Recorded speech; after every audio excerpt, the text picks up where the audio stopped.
عشاء کے بعد 11 بار دو الفاظ پڑھتا ہوں۔ ایک اللہ کا بزرگ پیسے دے کر جاتا ہے، یقین نہیں آتا تو آزما لو۔ بسم اللہ الرحمن الرحیم۔ انسانی زندگی آزمائشوں سے بھری ہوئی ہے۔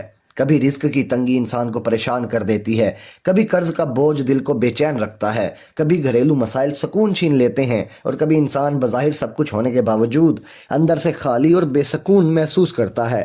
روحانی بے چینی ایسی کیفیت ہے جو انسان کو کسی کام میں دل نہیں لگنے دیتی۔ دن بھر کی مصروفیات کے باوجود دل میں ایک انجانا سا بوجھ رہتا ہے۔ بہت سے لوگ اپنی پریشانیوں کا حل دنیاوی اسباب میں تلاش کرتے رہتے ہیں، مگر اصل سکون انہیں نہیں ملتا، کیونکہ دل کا سکون دولت، عہدے یا ظاہری آزمائشوں سے نہیں بلکہ اللہ تعالیٰ کے ذکر اور اس سے تعلق مضبوط ہونے سے حاصل ہوتا ہے۔ جب انسان ہر طرف سے مایوس ہو جاتا ہے، اسباب ساتھ چھوڑ دیتے ہیں اور کوئی راستہ دکھائی نہیں دیتا، تب وہ روحانیت کی طرف متوجہ ہوتا ہے اور اپنے رب کو پکارنے لگتا ہے۔ یہی وہ مقام ہوتا ہے جہاں سے حقیقی سکون اور آسانی کا آغاز ہوتا ہے۔ رزق کی تنگی بھی ایک بڑی آزمائش ہے۔ بعض اوقات انسان محنت بہت کرتا ہے مگر آمدنی میں برکت نہیں آتی، گھر میں بے سکونی رہتی ہے، اخراجات بڑھتے جاتے ہیں اور ضروریات پوری کرنا مشکل ہو جاتا ہے۔ ایسے حالات میں انسان کا دل گھبرا جاتا ہے اور وہ پریشانی کے عالم میں مختلف راستے اختیار کرنے لگتا ہے۔ حالانکہ رزق دینے والا صرف اللہ تعالیٰ ہے۔ وہی تنگی کو کشادگی میں بدل سکتا ہے اور وہی بے برکتی کو رحمت میں تبدیل کر سکتا ہے۔ جب بندہ اللہ سے دور ہو جاتا ہے تو زندگی میں بے چینی بڑھنے لگتی ہے، اور جب وہ اللہ کی طرف رجوع کرتا ہے تو ناممکن راستے بھی کھلنے لگتے ہیں۔ روحانی اعمال، دعا اور ذکر دراصل اسی تعلق کو مضبوط بنانے کا ذریعہ ہے۔ قرآن کریم اللہ تعالیٰ کا وہ مقدس کلام ہے جو انسانیت کی رہنمائی کے لیے نازل کیا گیا۔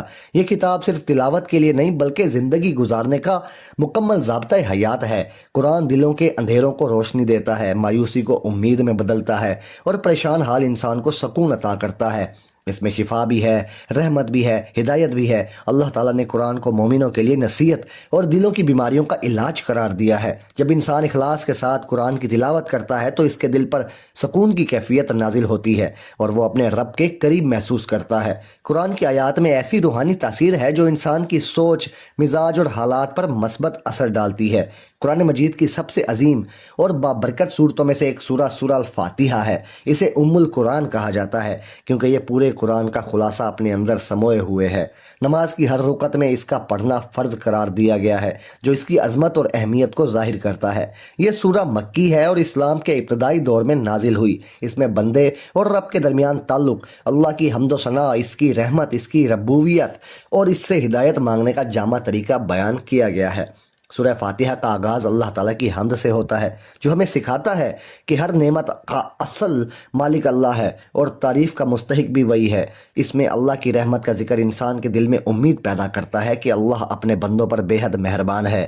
پھر روز جزا کا ذکر انسان کو یہ احساس دلاتا ہے کہ اسے اپنے اعمال کا حساب دینا ہے۔ اس کے بعد بندہ اقرار کرتا ہے کہ ہم تیری ہی عبادت کرتے ہیں اور تجھ سے ہی مدد مانگتے ہیں۔ یہی وہ جملہ ہے جو بندے کے عقیدے کو مضبوط کرتا ہے اور اسے اللہ پر مکمل بھروسہ سکھاتا ہے۔ آخر میں بندہ اللہ تعالیٰ سے سیدھے راستے کی دعا کرتا ہے، جو ہدایت، کامیابی اور نجات کا راستہ ہے۔ یہ سورہ روحانی اور جسمانی بیماریوں کے لیے بھی شفا کا ذریعہ ہے۔ اہل علم فرماتے ہیں کہ سورہ فاتحہ دل کی سختی کو نرم کرتی ہے، وسوسوں کو ختم کرتی ہے اور روحانی بے چینی کو سکون میں بدل دیتی ہے۔ جب انسان پریشانی، خوف یا مایوسی کا شکار ہو تو اس سورہ کی تلاوت دل پر خاص اثر ڈالتی ہے۔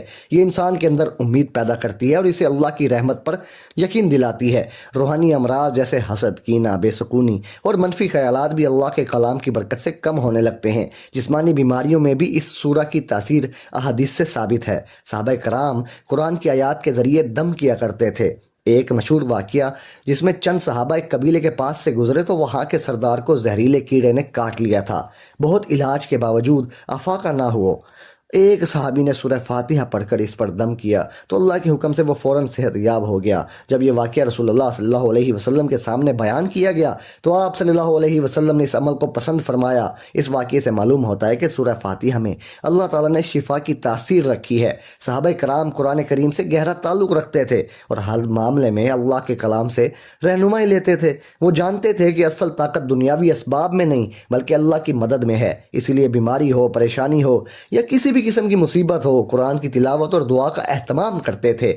ان کا یقین کامل تھا کہ اللہ کا کلام سراسر رحمت ہے۔ یہی یقین ان کے اعمال میں تاثیر پیدا کرتا تھا۔ روحانی سکون دراصل اللہ کی یاد میں ہے۔ جب بندہ اپنے رب کو پکارتا ہے، اس کے سامنے جھکتا ہے اور اس سے مدد مانگتا ہے تو اس کے دل کا بوجھ ہلکا ہونے لگتا ہے۔ رات کا وقت خاص طور پر دعا کا ذکر کا وقت ہے دوستو، کیونکہ اس وقت ماحول پرسکون ہوتا ہے اور دل یکسوئی کے ساتھ اللہ کی طرف متوجہ ہو جاتا ہے۔ عشاء کی نماز کے بعد انسان دنیاوی مصروفیات سے فارغ ہو چکا ہوتا ہے، اس کا دل عبادت کے لیے زیادہ آمادہ ہوتا ہے۔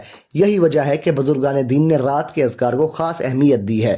اللہ کے نیک بندوں کا طریقہ یہی رہا ہے کہ وہ مشکل میں اللہ کی طرف رجوع کرتے ہیں۔ وہ دنیاوی ظاہری اسباب کے ساتھ ساتھ روحانی اسباب کو بھی اختیار کرتے ہیں۔ دعا، ذکر اور تلاوت قرآن انسان کی زندگی میں برکت اور سکون لاتے ہیں۔ جب بندہ اخلاص اور یقین کے ساتھ اللہ کو پکارتا ہے تو اللہ تعالیٰ غیب سے اس کی مدد کے راستے پیدا فرما دیتا ہے۔ بعض اوقات ایسی جگہوں سے آسانی آتی ہے جہاں سے انسان نے کبھی سوچا نہیں ہوتا۔ اگر آپ کو یہ ویڈیو پسند آئے تو میرے چینل کو سبسکرائب کریں، ویڈیو کو لائک کریں اور کمنٹ میں سبحان اللہ ضرور لکھیں تاکہ یہ نیک پیغام زیادہ سے زیادہ لوگوں تک پہنچ سکے۔ اب پوری توجہ کے ساتھ اس روحانی عمل کی تفصیل سن لیں۔ جو اخلاص، یقین اور اللہ پر مکمل بھروسے کے ساتھ کیا جائے تو زندگی میں آسانیاں پیدا ہونے لگتی ہیں۔ یہ روحانی عمل رات کے وقت خصوصاً عشاء کے بعد کرنا زیادہ مؤثر سمجھا جاتا ہے۔ اس وقت ماحول میں سکون ہوتا ہے، دن کی مصروفیات ختم ہو جاتی ہیں اور انسان کا دل عبادت کی طرف زیادہ مائل ہوتا ہے۔ اسی لیے اہل اللہ اور بزرگان دین رات کے اذکار کو بہت اہمیت دیتے تھے۔ وہ فرماتے تھے کہ جب بندہ تنہائی میں عاجزی کے ساتھ اپنے رب کو پکارتا ہے تو اس کی دعا میں ایسی تاثیر پیدا ہوتی ہے جو عام اوقات میں نصیب نہیں ہوتی۔ یہی وجہ ہے کہ عشاء کے بعد کا وقت دعا اور وظیفے کے لیے بہترین مانا جاتا ہے۔ بزرگان دین کے روحانی تجربات میں ملتا ہے کہ ذکر اور اذکار انسان کی تقدیر بدلنے کا ذریعہ بنتے ہیں۔ کئی لوگوں نے یہ بیان کیا کہ جب وہ رزق کی تنگی، کاروبار کے اندر رکاوٹوں، گھریلو پریشانیوں اور ذہنی دباؤ کا شکار تھے اور ہر طرف سے مایوسی چھا گئی تھی، تب انہوں نے اللہ سے تعلق مضبوط کیا، رات کے اوقات میں ذکر کیا اور دعا مانگی تو اللہ تعالیٰ نے ان کے لیے غیب سے آسانیاں پیدا فرمائیں۔ اصل راز الفاظ کی تعداد میں نہیں بلکہ دل کے یقین اور اللہ کی رحمت پر کامل بھروسے میں ہے۔ یہ عمل ان لوگوں کے لیے خاص فائدہ مند ہے جو رزق کی کمی، قرض کے بوجھ، کاروباری نقصان، گھریلو جھگڑوں اور دل کی بے سکونی، ذہنی دباؤ یا کسی بھی جائز حاجت میں مبتلا ہوں، محبت کے معاملات میں رکاوٹ ہو، روزگار کے مسائل میں یا زندگی کے فیصلوں میں پریشانیاں ہوں۔ بندہ جب اللہ کے حضور جھکتا ہے تو وہی ذات اس کی مشکل آسان فرماتی ہے۔ روحانی اعمال دراصل اللہ سے تعلق مضبوط کرنے کا ذریعہ ہیں اور جب تعلق مضبوط ہو جائے تو مشکلات خود بخود حل ہونے لگتی ہیں۔ اب اس عمل کا طریقہ نہایت توجہ سے سنیں۔ سب سے پہلے عشاء کی نماز ادا کریں۔ نماز کے بعد کسی پرسکون، پاک اور صاف جگہ پر قبلہ رخ بیٹھ جائیں اور کوشش کریں کہ ماحول میں خاموشی ہو اور آپ پوری یکسوئی کے ساتھ عبادت کر سکیں۔ سکون سے بیٹھنا اور دل کو یکسو کرنا اس عمل کی تاثیر کے لیے بہت ضروری ہے۔ بیٹھنے کے بعد سب سے پہلے درود پاک پڑھیں۔ آپ اپنی سہولت کے مطابق 3، 5، 7 یا 11 مرتبہ درود پاک پڑھ سکتے ہیں۔ درود پاک کے لیے آپ یہ کلمات پڑھ سکتے ہیں: صلی اللہ علیہ وآلہ وسلم یا پھر اللہم صلی علی محمد وآل محمد۔ درود پاک پڑھنے سے دل پاکیزہ ہوتا ہے، روح میں نور پیدا ہوتا ہے اور دل کی دعا کی قبولیت کے دروازے کھل جاتے ہیں۔ یہ عمل اللہ کے محبوب پیغمبر محمد صلی اللہ علیہ وسلم سے محبت کا اظہار بھی ہے اور عبادت کی قبولیت کا بہترین ذریعہ۔ درود پاک کے بعد اپنے گناہوں کی معافی مانگیں کیونکہ گناہ انسان اور اللہ کے درمیان پردہ بن جاتے ہیں۔ سچی توبہ دعا کو مؤثر بنائے گی۔ اس مقصد کے لیے استغفار 100 بار پڑھیں۔ استغفر اللہ ربی من کل ذنب واتوب الیہ۔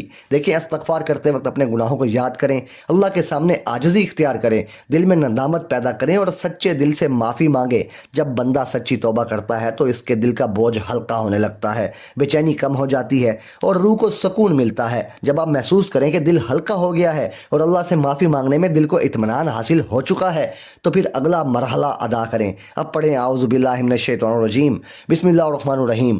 ان کلمات کے ذریعے بندہ شیطان کے وسوسوں سے اللہ کی پناہ مانگتا ہے اور اپنے عمل کو اللہ کے نام سے شروع کرتا ہے۔ اس سے روحانی فضا پاک ہو جاتی ہے اور ذکر میں توجہ نصیب ہوتی ہے۔ اس کے بعد نہایت توجہ، یقین اور عاجزی کے ساتھ یہ 2 مبارک الفاظ پڑھیں: یا اللہ یا کریم۔ ان الفاظ کو صرف 14 مرتبہ پڑھنا ہے دوستو۔ پڑھتے وقت دل میں یہ تصور رکھیں کہ آپ اس رب کو پکار رہے ہیں جو سب سے زیادہ مہربان، سب سے زیادہ عطا فرمانے والا اور ہر چیز پر قادر ہے۔ اس کے خزانوں میں کوئی کمی نہیں اور وہ اپنے بندوں کو مانگنے پر عطا فرمانا پسند کرتا ہے۔ ان الفاظ کے بعد سورہ فاتحہ کو پڑھیں 11 مرتبہ، ہر مرتبہ آہستگی، صحیح تلفظ اور مکمل توجہ کے ساتھ تلاوت کریں۔ جلدی کرنے کے بجائے سکون سے پڑھیں اور دل میں حاجت کا تصور رکھیں۔ یقین رکھیں کہ یہ اللہ کا کلام ہے جس میں شفا بھی ہے، رحمت بھی ہے اور برکت بھی ہے۔ سورہ فاتحہ بندے کو اللہ سے جوڑ دیتی ہے اور دعا کی روح کو بیدار کرتی ہے۔ جب سورہ فاتحہ مکمل ہو جائے تو دوبارہ درود پاک پڑھیں تاکہ دعا کی قبولیت کے اسباب مزید مضبوط ہو جائیں۔ پھر نہایت عاجزی اور انکساری کے ساتھ اللہ تعالیٰ کے حضور دعا مانگیں۔ دعا مانگتے وقت سب سے پہلے اپنے گناہوں کی معافی مانگیں، پھر اپنی حاجات اللہ کے سامنے پیش کریں۔ رزق میں برکت، کاروبار میں ترقی، گھریلو سکون، ذہنی اطمینان، قرض سے نجات یا کوئی بھی جائز خواہش ہے اللہ سے مانگ لیں۔ دعا دل سے مانگیں، الفاظ میں سچائی ہو، لہجے میں عاجزی ہو اور آنکھوں میں نمی ہو۔ اللہ تعالیٰ دلوں کے حال جانتا ہے۔ جب بندہ سچے دل سے فریاد کرتا ہے تو اللہ تعالیٰ اس کی دعا کو ضرور سنتا ہے۔ یہ عمل مستقل مزاجی کے ساتھ کرتے رہیں اور اس وقت تک جاری رکھیں جب تک آپ کی حاجت پوری نہ ہو جائے۔ یقین رکھیں کہ اللہ اپنے بندے کو مایوس نہیں لوٹاتا۔ وہی حاجت روا ہے، وہی مشکل کشا ہے اور وہی اپنے فضل سے بندوں کی تقدیر بدلنے پر قادر ہے۔ اللہ تعالیٰ ہم سب کو اخلاص کے ساتھ عمل کرنے اور اپنی رحمتوں سے حصہ پانے کی توفیق عطا فرمائے۔ آمین۔